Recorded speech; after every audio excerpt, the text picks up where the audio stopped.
Туған жердің әрбір сайы мен қырқасы, тауы мен өзені тарихтан сыр шертеді. Әрбір жер атауының төркіні туралы талай-талай аңыздар мен әңгімелер бар. Әрбір өлкенің халқына суықта пана, ыстықта сая болған, есімдері елесінде сақталған бір туар перзенттері бар. Осының бәрін жас ұрпақ біліп өсуі тиіс. Нұрсұлтан Назарбаев.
Барлауша, сен айтқан ауыл қайда? Ұлы Қонтайшым, кеше ғана осы жерде 30-40 үйлі ауыл мал жандарымен жатқан болатын. Өз көзіммен көргенмін. Ал анау жалғыз үй неге тұр? Білмедім, Қонтайшым. Қане, төс алды ма?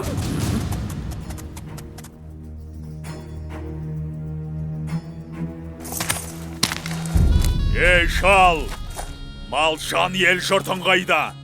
Bir günde жер жыртып кетті ме? Ел жұртымды шабайын деп, оңай олжа табайын деп келсең, қапы қалдың, Қонтайшы. Олар түнде көшіп кеткен. Көшіп кетті дейді?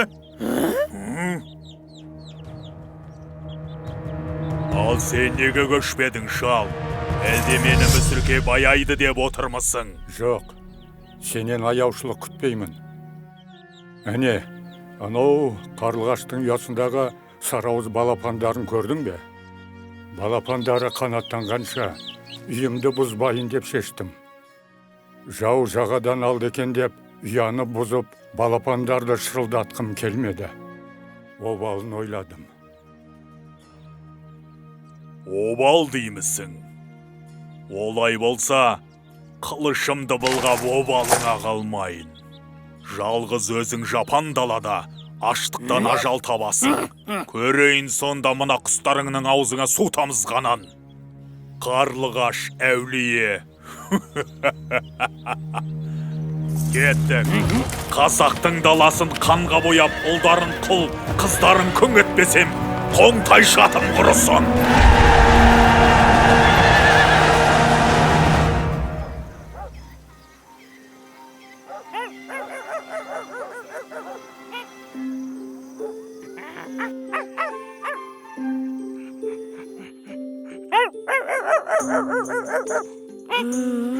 Қойшы.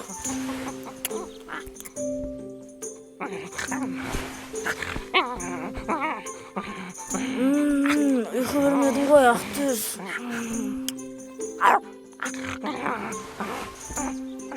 Асылжан, тұра ғой балам. Жайлаудағы әкеңді шақырып келе ғой. Бүгін саудагерлердің келетін күні. Қазір! Ақтөс кетті!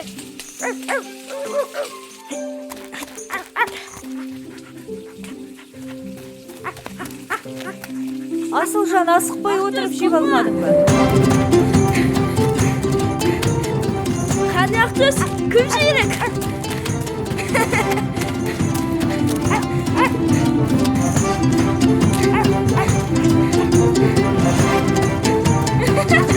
Ақтөс!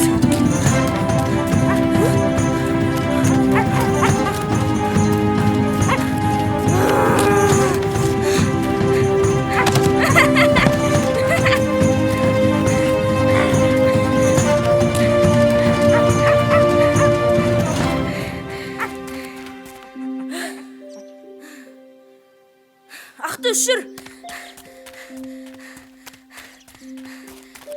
Әке, сізді анам шақырып жатыр. Жарайды. Асылжан, биыл тауда жабай қоян ерекше көп екен. Тағы атып алайын. Сен беткейдегі жылқыны көре қойшы. Сосын мен саған қоянның етін жақсылап отқа қақтап берейін. Жақсы әке, олай болса біз кеттік.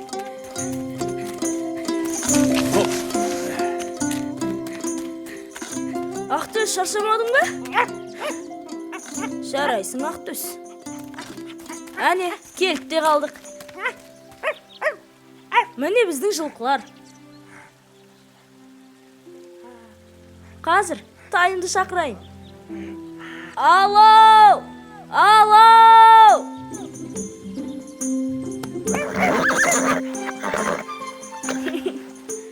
Алауым менің.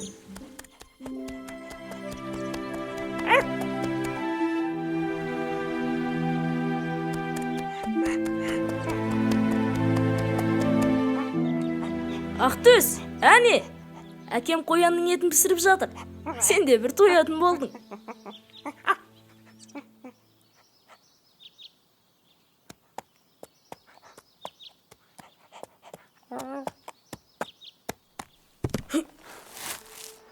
Әкем ұйқысамайды ғой. Әлде барып көреміз бе? Жарай, жүр көрейік. Мүмкін жаланып отырған жолаушы шығар. Ой. Мынау кім дағы? Иә. Не білдің?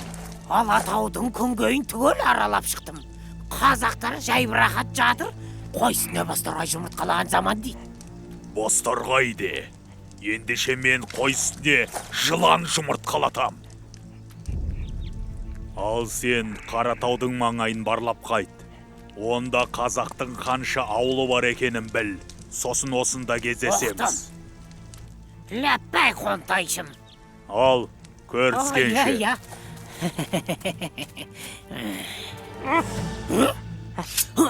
Иә.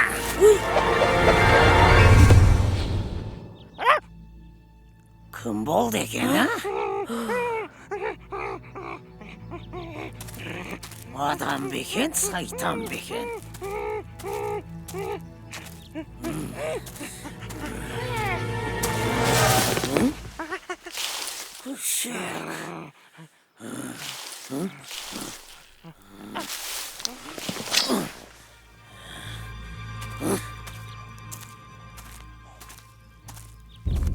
Бұл кімдер болды екен? Бірақ түстер суық.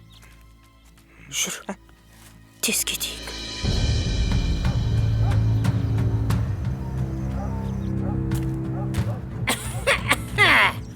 Сосын бар ма екен? Ассалаумағалейкум. Әрине. Алыңыз. Көп жаса шырағым. Осы маңайда тағы да ауылдар бар ма дейм? Әке, жылқыларды көріп келдім. Беткейде жүр екен. Асығыс болмасаңыз үйге қонақ болыңыз. Рахмет, асығыс едім. Келесі жолы келермін қонаққа. Жолыңыз болсын. Әке, мына адамды тоғай ішінен көрдім. Олар бізге қарсы жоспар құрып жатыр. Ойлары жаман. Қой балам, ол бір мүсәпір жолаушы ғой. Олай деуге болмайды. Рас айтам, әке, ол бізге жау. Енді олай үлкенге ғайбат айтушы болма. Бізге сенбеді. Адамның кішісі болғанша, иттің күшігі болған дұрыс екен. Әй, бұл жай қазақтың мақалы. Асылжан, сен жинал. Сарайғыр жайлауына барамыз. Ақан ағаң сүндет той беріп жатыр. Сондағы Төле би атадан бат аласың. Әке, Төле би деген кім? Төле би бүкіл қазақтың төбе биі. Аузы дуалы, абыройы асқақ адам. Ол кісінің батасын алсаң, жақсы. Әке, мен би емес, Қабанбай, Бөгенбай, Наурызбай секілді батыр болғым келеді. Баламысың деген. Жарайды. Бірақ кім болсаң да, бірінші кезекте еліңе адал азамат болуың керек. Соны ұмытпа. Түсіндім, әке.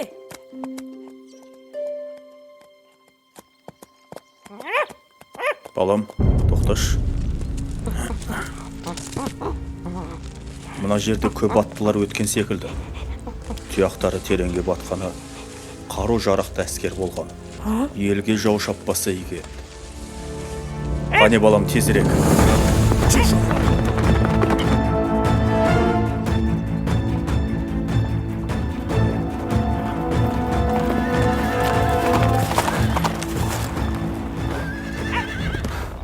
Ассалаумағалейкум. Армысыз, төбе би. Не болған сұрауға тілім бармай тұрғаны. Қарақтарым, жау жағадан алды деген осы. Бір жақсы мал жанаман. Алдын ала ауылды көшіріп үлгердім. Енді тездетіп арқаға Қазбек биге, жайықта Әйтеке биге хабар жіберу керек. Орда басқа құрылтай шақырып, 300-дің басын қосып бірікпесек, жауға тойтарыс беру қиын. Дұрыс айтасыз би аға. Бар қазақ жұдырықтай жұмылып, жауға соққы берер сәт келді. Рұқсат етсеңіз, хабар беруге қазір аттанайын. Мен Аханның інісі болам, есімім Ерболат. Ал мынау менің ұлым Асылжан. Бата беріңіз би аға. Олай болса, жортқанда жолың болсын балам. Асылжаның ел қорғар батыр болып өссін. Аумин. Аумин. Ал енді аттан балам. Жарайды. Әке, енді не істейміз? Балам, ал сен ауылға қайт. Жігіттер 5 қаруын сайлап дайын отырсын. Жолда абай бол. Өзіңе Алла жар болсын. Шу! Ша, балам, ша! Ақтөс, сен де қалма!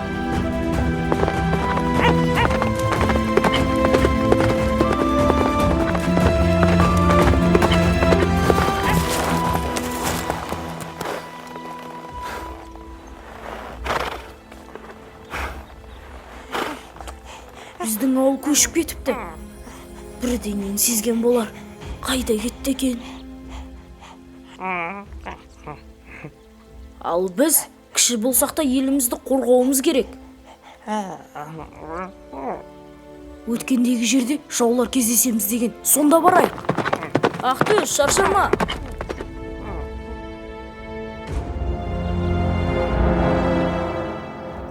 Әне, тыныш.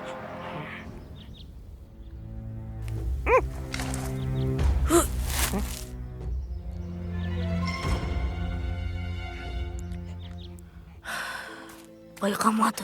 Жүр көрейік.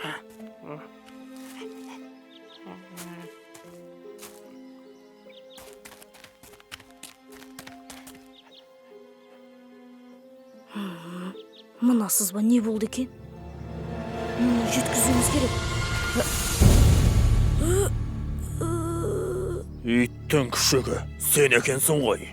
Ей, жібер мені, жібер! Ақтөс, абайла! Ақтөс, қаш! Қаш, Ақтөс! Жол әрі. Насыған,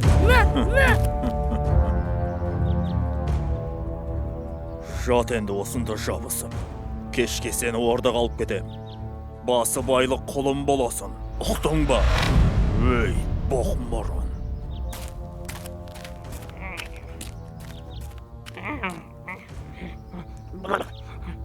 Ақтөс, тез мұнда кел.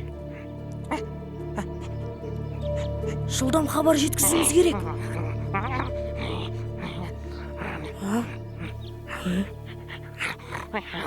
Жарайсың.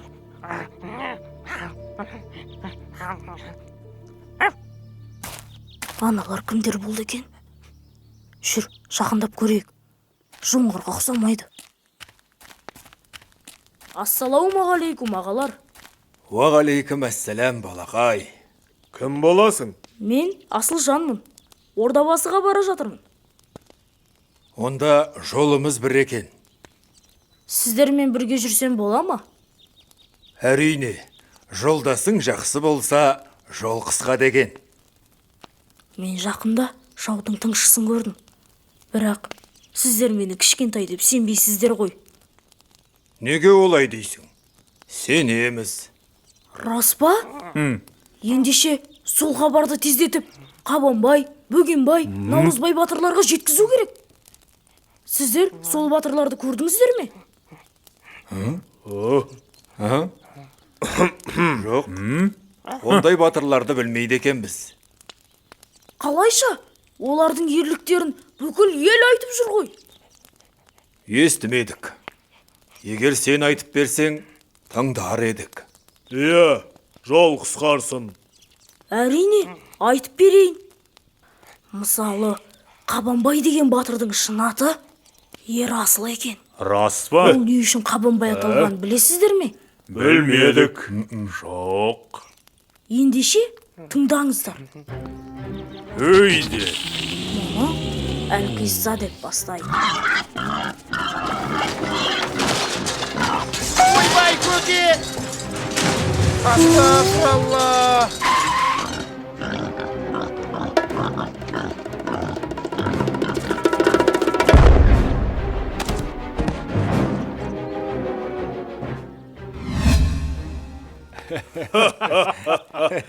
Қатырдау. Бәрекелді. Қабанбай осал болмады. Ал, Бөгенбайдың батырлығы қандай екен? Олай болса, тыңдаңыздар. Бөгенбай батыр өте үлкен екен. Қалай десем екен? Міне, мына тас сияқты. Мәссаған.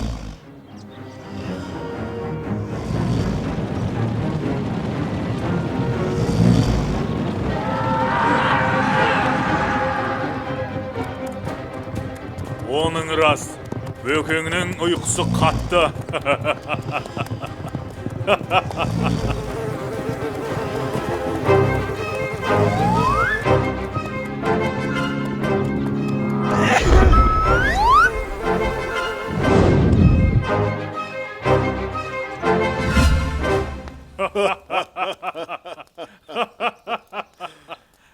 Иә, Бөгенбай нағыз батыр екен.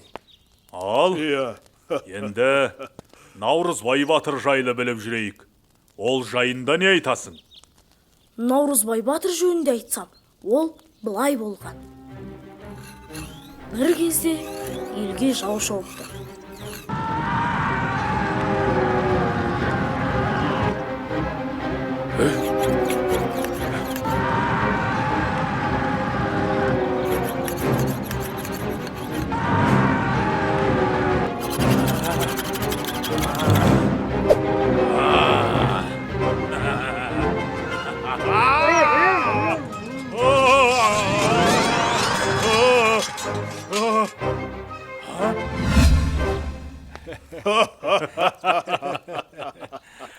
Жарайсың, Асылжан. Жақсы әңгіме айттың. Біраз нәрседен хабардар болдық. Егер сол батырларды көрсеңіздер, менен сәлем айтыңыздаршы. Қам жеме, інім. Дұғай сәлем айтамыз. Ал, аттанайық. Рахмет. Ал, Ғанекей, рухымызды көтеретін бірлікке шақырар ән бастайық. Қане дабыл қағайық, жауға қарсы шабайық, қарсы келген дұшпанның басын жерге қадайық. Ақ білектің күшімен, ақ найзаның ұшымен, жерін қорғау жігіттің парызы деп түсінем. Ей, жолбарыстай жүректі, ей, батырларым білікті, кел жауға бірге шабайық, қабыл етсе тілекті. Ей, жерді азат етейік, ей, ер парызын өтейік, ол сан ғасырлар аңсаған, армандарға жетейік.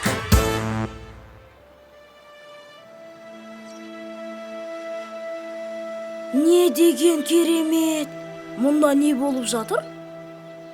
міне ордабасы төбесіне де жеттік.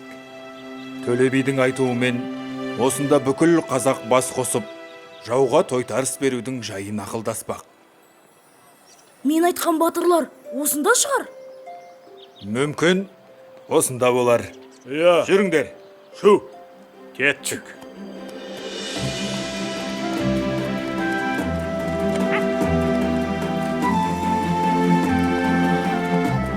Мәссаған, қандай керемет.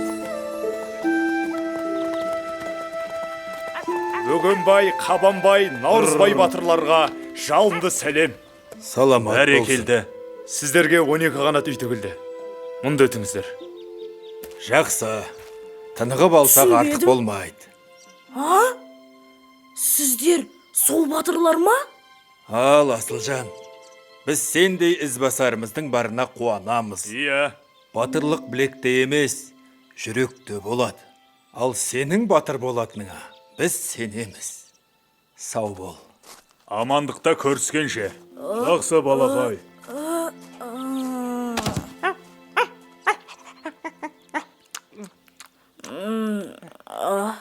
Ақтөс, не болды?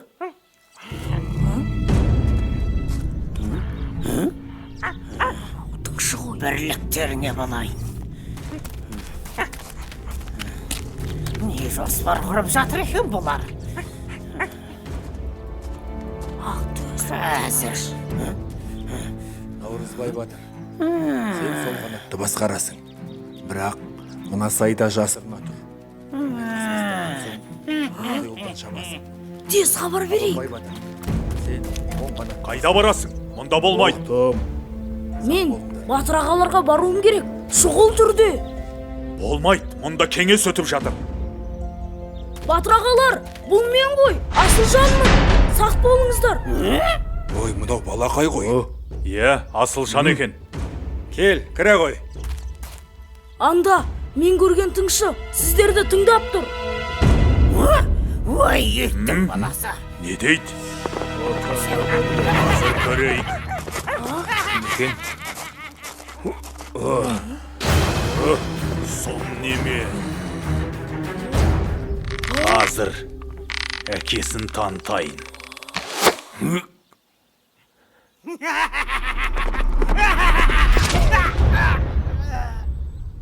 Бәрекелді. Дәл дейді.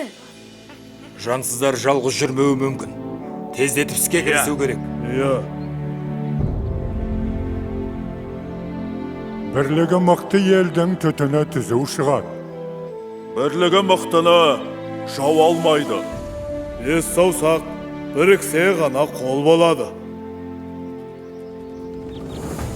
Мына Ордабасы төбесінде қазақ халқы бір жағадан бас, бір жеңнен қол шығарып, бірліктің асқан үлгісін көрсетті. Жауға қарсы жасайтын бүгінгі қадамымыз келер ұрпақтың мақтанышына айналары сөзсіз. Елімізді, жерімізді азат ету жолында жаратқан ием қолдасын. Әумин.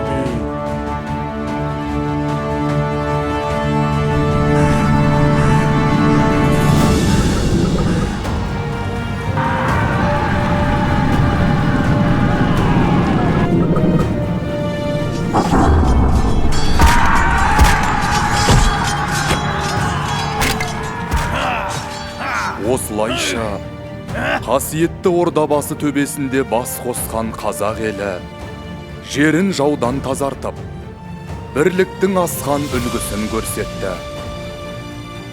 Бабаларымыз осындай байтақ жерімізді келер ұрпаққа мұра етіп қалдырды. Бұл сенің тарихың. Тарихыңмен мақтана біл, жас дос.